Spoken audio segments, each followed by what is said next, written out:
Okay, on the owning numbers, 1731000.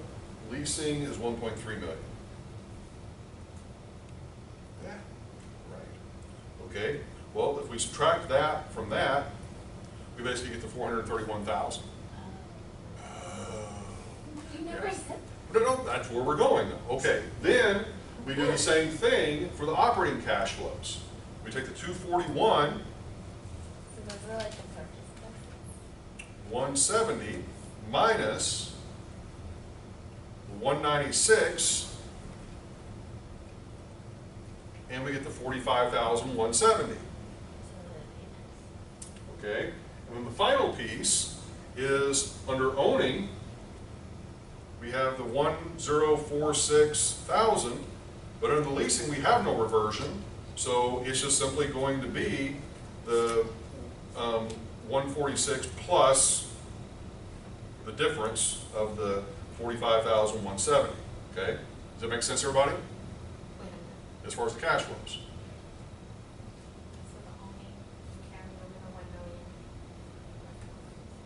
Okay. 45,000 multiplying it to 15 times? Yes. So in other words, okay, so what we're going to end up with, let's just sort This is of, called, this is just the difference. yeah, so there's only the difference, because what this is going to do is it's going to say how much marginally better is it to own versus the lease. Okay, so the actual cash flows,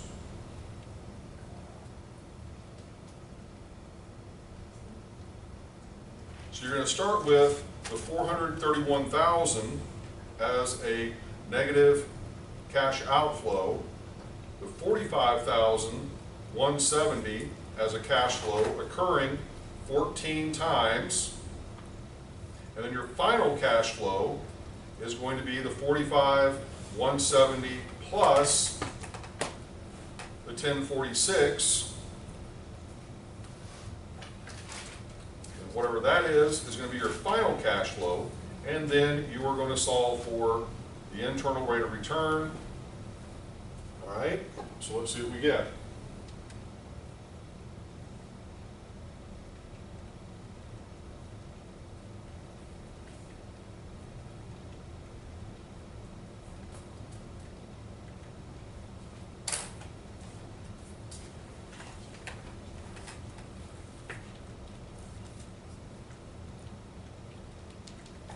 I got 13.79, which hopefully matches up with the book, and it does. Okay, so what is that number telling us? That number is telling us that by owning the asset, we are getting more value. We're getting, in other words, we're getting that reversion value, but we're also getting an extra $45,000, if you will, in terms of, or it's just the benefit, if you will. Okay. So 13.7 is fair. Well, okay. Yeah, but this is just simply looking at our, basically comparing owning versus leasing. And so this is just simply telling us which one is could potentially be better for us. Why wouldn't we just say, okay, 12.50 minus 12.95, there's like a difference there of 45%? Thinking about it correctly. It's just that this would be the differential in the actual cash flows. And we're just simply looking at it from the standpoint of an incremental basis, okay? That in essence, we're able to spend a little bit less money, generate a little bit more income, both on the operating side and on the reversion. And so what does that really translate into? Now, here's the part where it becomes important or becomes useful. This 13.79. What if our weighted average cost of capital on an after-tax basis for this company is 15%? Lease. We'd be better off leasing. Wait, is the 13.79 like the buying? Yeah, in other words, it's the incremental benefit. So But the capital is 15%. since 13 is lower than 15, Right. leasing is better? But is that like showing the buying or is Yeah, this is basically showing the benefit of buying. so if we like swapped everything, would that be? Yeah, I mean, this is simply showing the incremental benefit of buying the asset. And so that we would have these extra cash flows, would they be substantial enough? Would it make sense? In other words, would it make sense for us to have to spend this extra $431,000 up front in order to get these cash flows? And does that make sense to us? Could we put that could we put that $430,000 to a better use, generating a 15% rate of return instead of a 13.79? So if that number was like 17%, buying would be better. Yes. Did you give us For the, less than oh, did you half say of 13%? I just pull that out of here. Oh, you just said, oh, okay. You said owning would have been 15%. Yeah. Okay. Or the capital. This is only REE, Yep. 13%. No, this is the comparison, this is the incremental benefit of owning. So you're saying it is better, yeah, so like if Yes. your capital. Assuming, well, assuming that, I mean, okay, you are making a profit, a bigger profit off of owning, in other words, you're making a positive return. But if your cost of capital is actually 15%, then this is below 15%. Therefore, owning would not make sense. You should actually do leasing. Sorry, where'd you get the 1,046,000? That's the reversion value off of the sale. See over here, the reversion value from the sale of owning. Oh, yeah. Wait, less than capital, you lease That more is, than it is. capital? Which one is the value, the 12 point? No, the 1046. Okay. All right. Let me see. There's any, yep. That 45,170, okay, that you took Mhm. from that big That is simply the property. difference between what the cash flows were from owning minus the cash flows from leasing. Okay, so you're just bringing that straight down? Yeah. That's Just it. like you're bringing all of it straight down. Okay. All you're doing is just saying one minus the other. Got it. Yep.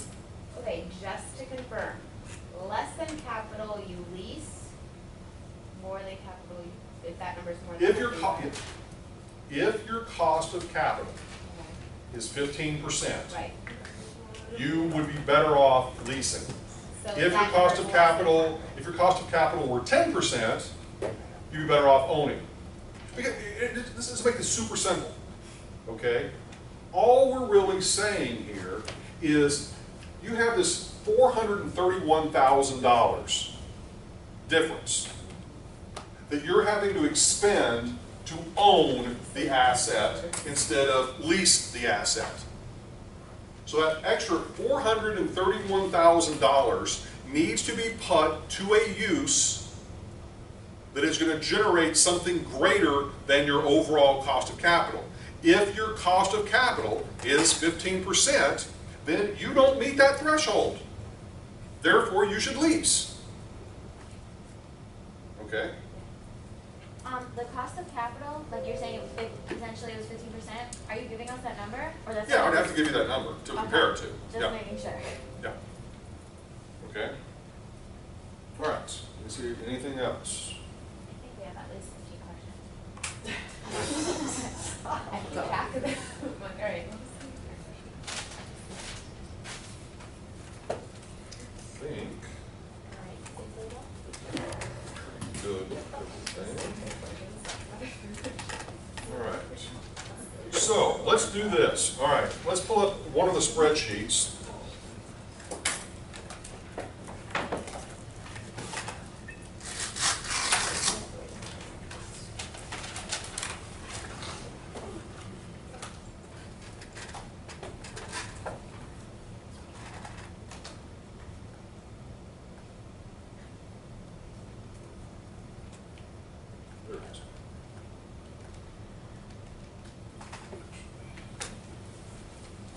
There's the one that I want you to bring up is the one I sent to you today, which is just simply entitled Excel Templates. Okay, I sent it to you via email today. and I specifically want you to go down here on the bottom sort of tabs, and if it's not already opened up to this one, go to the one that is Chapter 15, Lease versus Own and Sale Leaseback Analysis. Okay?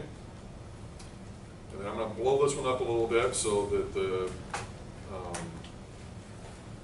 can see everything hopefully a little bit better. Okay, can you see that pretty well in the back? Okay, everybody have it loaded up? What's it called? Okay, once again, this is the one I sent you, the spreadsheet I sent you today. It's simply Excel templates, and you're looking for the bottom tab, which is lease versus own. It's on where it says chapter 15. Yeah, chapter 15, lease own. Okay?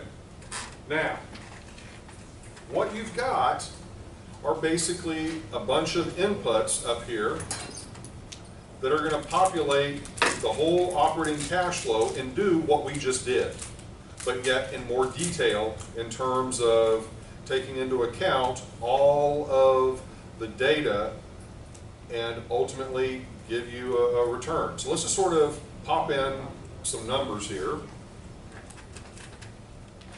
Okay, and if you want to, you can put in the numbers from the one that we saw earlier. But in this particular case, let's just say, let me look up here a second. Numbers to work with.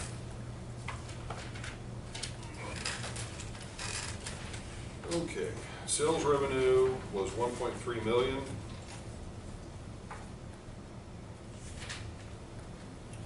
Okay, and I think, if I remember right, the cost of goods sold was 50% of sales.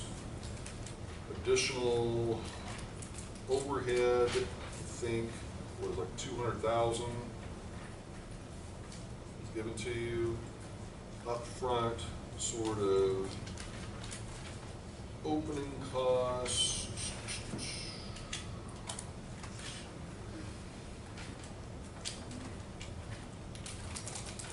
We'll leave that out for a moment. Okay. And then the lease payment we've got was 180,000.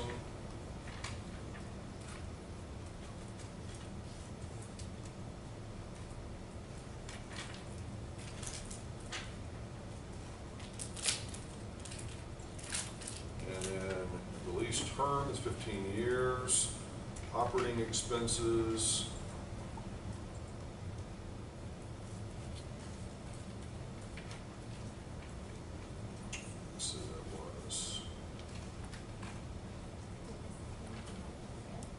This is the one we just did. I'm just looking for the information here.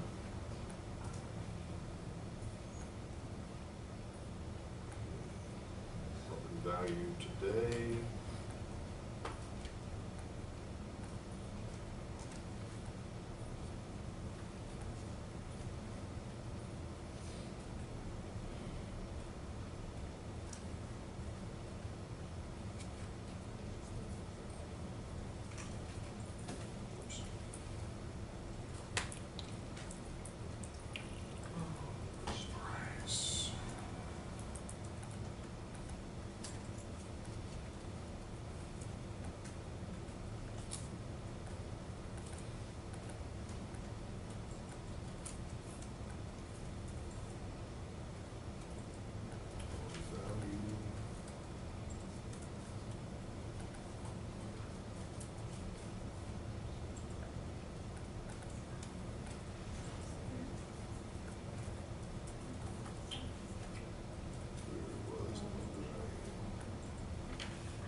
phrase they give here?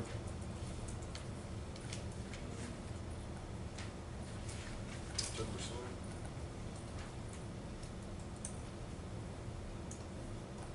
And the loan to value is what? 76%.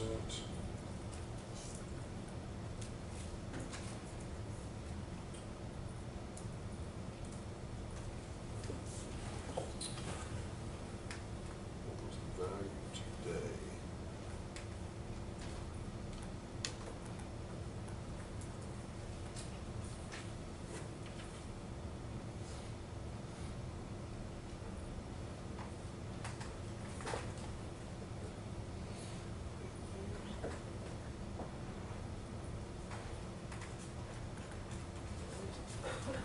Let's see if that gets us somewhere close.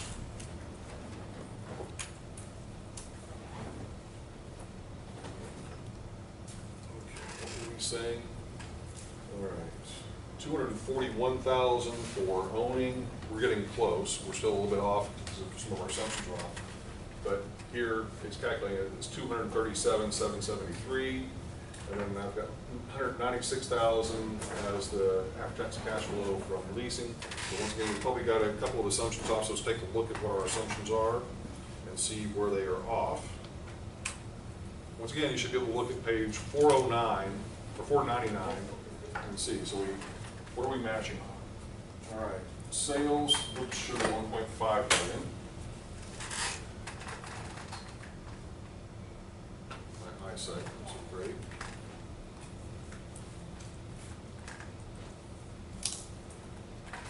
Okay. Let's see what that does. Wait, can you go back on just a second? Well, hold on, let me see if I can get mine to match real quick. All right. Okay, so we have cost of goods sold, 750, we've got business, 200,000. Okay, and of course, they did this ever so slightly different.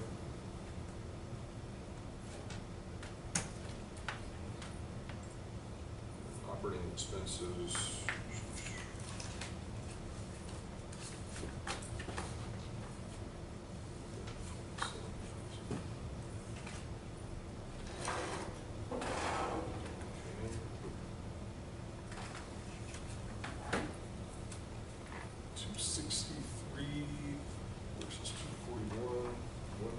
Okay, so we're matching up completely on the lease, but on the owning, we're still just a little bit off.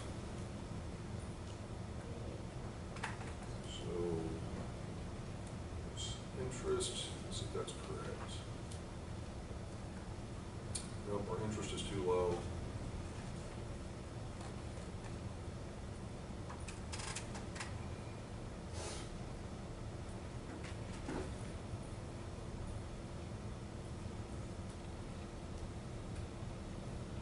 What are our interest rate? I thought it was 2% higher.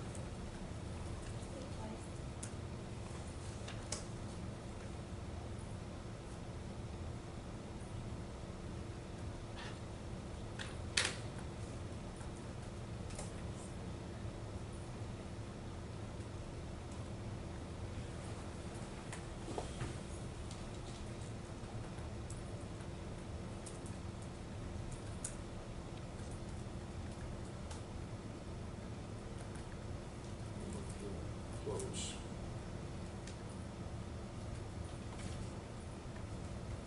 It's possible, just missing a little detail here.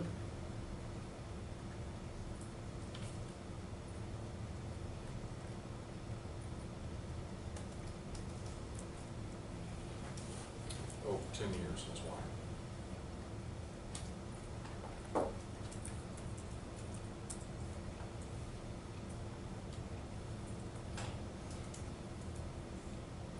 So let's see what that moves in this. Mortgage interests. Still low. Is it low?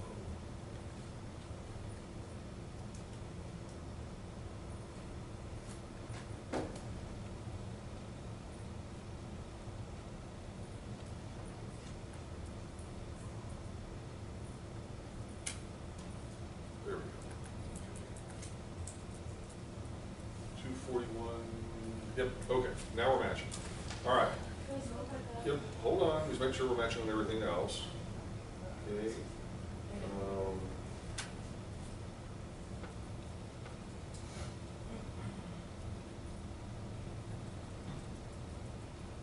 couple other little minor things to adjust, but let's just go ahead and see what I put in thus far. Okay, so for sales revenue, I put in 1.5 million. Cost of goods sold, 50% of sales. Annual or additional overhead of 200,000. Upfront opening cost, 90,000. And then the lease data, 180,000 for the annual payment, 15 years for the term. Operating expenses are 50% of whatever the payment was. Our corporate tax rate, 30%. Depreciable life, now this is something kind of interesting. Apparently, whenever they wrote the book, they did not update this example because the depreciable life that they actually used was 31 and a half years, which was a depreciation term prior to 1993. So they should have updated this to make it 39, but we're just gonna leave it at the 31 and a half. So it's actually not 32, it's 31.5. So that you actually pop that decimal out there. Okay. So property value today, 1.8 million. I think we need to make an adjustment there, but anyway, 5 years. Purchase price, 1.8 million. Building value, it calculates that for you, so don't change that. I'll make you calculate your land value, don't change that. Resale value, 3 million. Loan to value, 76%. I'll make you calculate your loan amount. Okay, your interest rate is 10% for 10 years, and then I'll make you calculate your equity investment, so you don't have to do that. So now let's see. Right now, we are matched up dollar for dollar with what we had calculated previously that matches up completely with the book. Okay? So the point with this, just to sort of point out, is that from this point pretty much down to here, in terms of sales, cost of goods sold, gross income, overhead, all that stuff, is all the same for owning versus leasing. This is the part that I want you to focus on, is that the change begins to occur with leases, you have a lease payment. With owning, you have the mortgage interest deduction, you have the tax depreciation deduction, and then that obviously impacts your taxable income, which then you'd multiply by your tax rate to get the taxes payable, and then ultimately the income after tax. But then, this is the interesting point on the owning side. Depreciation is a non-cash expense. It is a benefit for tax purposes, so you've technically got to basically add it back in to your after-tax cash flow to come up with the actual real cash money that you would have on an after-tax basis. Because the calculation that you're doing up here in terms of depreciation, that is only for the tax calculation. It is not impacting your actual cash flow, okay? All right, and so you see what the differences are here, sort of line item by line item, and then this all matches up with the numbers that I provided you here in terms of the 196,000 and the 241, in this case 170. Well, we're off ever so slightly, but probably due to rounding something, okay? All right. Fairly straightforward in terms of just being able to kind of show you what the difference would be. Now, we go down here, and we may have to make a couple of minor little adjustments to this, but we, it looks like we're a little bit under where we need to be with regard to the sale, and it's possible, I need to kind of take a look here, that's possible. I think the resale value may be a little bit low.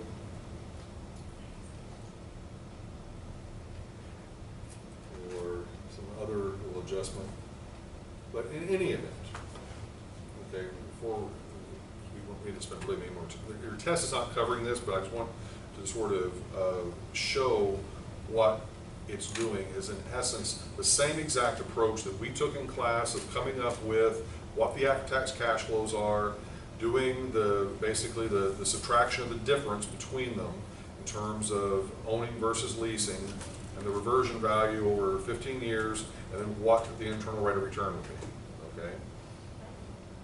So all the calculations effectively the same, okay, in that respect. All right. So this just gives you another tool that if you want to use it, you're not going to need it for the test, not going to need it for the quiz, but it's just another tool at your disposal to be able to kind of get into this if you want to in more detail later. Okay. All right, that's it for that. All right, so at this point, it's 8 o'clock. We've got one more little quick thing. We will,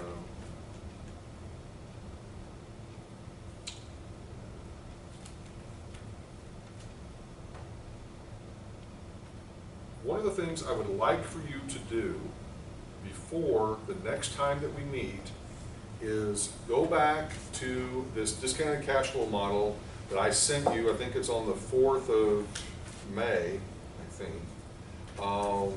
And play around with it just a little bit. I think if you took me for one of the other classes, we've tinkered with this a little bit. But the key thing here that I want you to play around with is whenever you've gone through and you've put in all of your information on the input sheet and you've looked at the cash flows, the part that we're going to explore next time with this model is the actual sale of the asset. So look at that particular tab, and then specifically after that, the measures of investment performance in terms of the before-tax and after-tax cash flows. This model you can use over and over and over and over again for virtually any sort of product type. So, you know, it's a great one to kind of begin to sort of tinker around with and potentially get comfortable with, okay? But we will spend some time, next time we meet, kind of explore. I had meant to spend a little bit more time on that tonight, but we're not going to have the time to do it. Okay. All right, you guys ready for your quiz? Any test? Okay, take a quick bathroom break.